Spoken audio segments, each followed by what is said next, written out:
একদিন গভীর রাতে শহরের এক ফাঁকা রাস্তা ধরে হাঁটছিল রাহুল।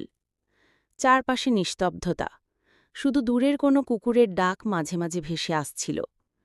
রাস্তার বাতিগুলো ঝাপসা আলো ছড়াচ্ছিল, যেন অন্ধকারকে পুরোপুরি দূর করতে পারছে না। হঠাৎ এক ঠান্ডা হাওয়া বয়ে গেল রাহুলের গা ঘেঁষে। সে থেমে গেল। সামনে কিছু একটা নড়ছে।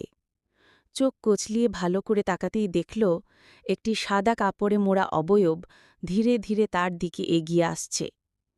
মুখ দেখা যাচ্ছে না, কিন্তু চোখ দুটো যেন আগুনের মতো জ্বলছে। রাহুলের গলা শুকিয়ে গেল, পা যেন জমে গেছে। ভূতটা তার সামনে এসে দাঁড়াল। তারপর এক অদ্ভুত কণ্ঠে বলল, তুমি কি আমার গল্প শুনবে?